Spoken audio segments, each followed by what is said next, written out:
Hello, Coach Jason here with Chess for Anyone. Today we're going to talk about the most powerful chess piece in the game, the chess queen.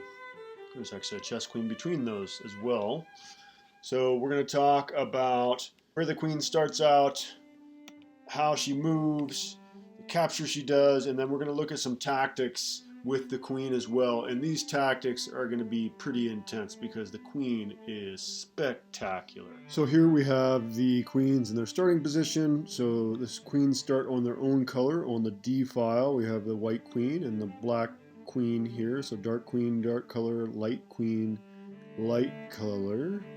But the queen herself, like I said, she has the combined powers of the rook and the bishop. So she can slide diagonally just like a bishop can, and then she could attack just like a rook can. She could move this way, and it doesn't matter when, just at any moment she might jump like a rook or she might slide like a bishop. So she can go diagonal 1 second, and then the next move she can go ahead and move just like a rook.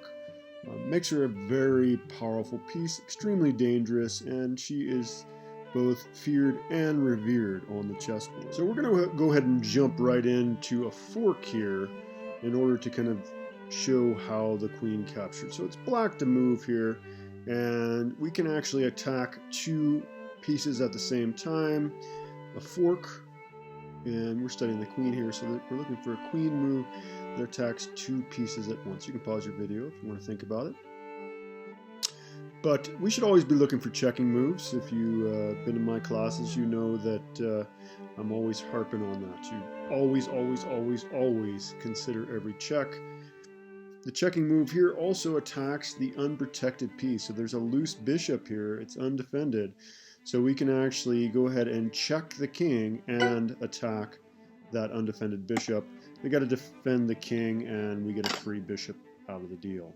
Pretty sweet. Okay, another scenario here. We're playing for white, and we are looking for another fork. So a fork, again, is where you attack two or more pieces at the same time.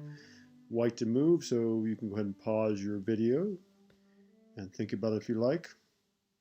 So again, it is a checking move. There's a couple different ways you can check the king. You could play, check the king and attack the rook. You could play the move queen to b1. That's good. That is forking with a diagonal attack on the rook, and up the b file, it's checking the king. But the rook could just block. The rook could just slide in front. So the one we want here is actually queen to g8 check. There's no way to defend the king and save the rook, and this is a pretty easy win for white. Fork this time for black. Black to move and attack two pieces at the same time. Go ahead and pause your videos if you like to think about it. But what should we always consider first? We should always consider every check. So we're looking for checking moves.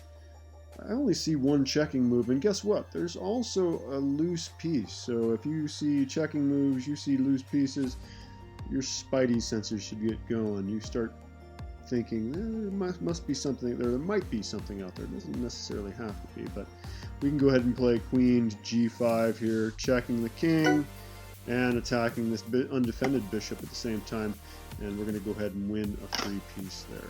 That's enough for forks, so let's go ahead and look at some pins now. So in this situation, we can play a pin with the queen. Can you find it? Yeah, there's an absolute pin here. If you haven't paused your video, go ahead and do so. But yeah, we can just go ahead and play our queen to probably either e1 or e2. And there's no way to save this knight now. There's no way to defend it. It's absolutely pinned to the king. So we move diagonally here, but yet we're attacking like a rook, showing the power of the queen. Maybe the king finally castles a little late, and we can go ahead and capture that knight because of that. Okay, so we have white to play here. Black has just attacked our queen, but can you find a pin that win some material here? You can go ahead and pause your video to think about it if you like. Yeah, these bishops are lined up here, so we can go ahead and play queen to d7. And there's no way to save both of the bishops. Probably the best thing they could do is maybe just go ahead and capture this pawn here, checking the king. That way, if they capture, now white has time to perhaps save their bishop, although it's not a lot of great squares for the bishop. They're going to go ahead and drop another pawn. It's going to be fairly difficult. So that was pins. But this one also could be considered a skewer with the two bishops being there. There's no difference in value in those pieces. So you could say that this is also a skewer. And we'll look as you likely see, we're doing skewers now. And it's white to play and use a skewer. Remember, we're lining up three pieces just like a pin. It's just you have the more valuable piece in front. You can go ahead and pause your videos. But yeah, it's queen to h2. You can't play queen to g3. It almost looks like it worked, but the pawn would capture you there. So queen to h2. There's no way to save the queen. He's got to step off that diagonal, so there's no way to defend the queen.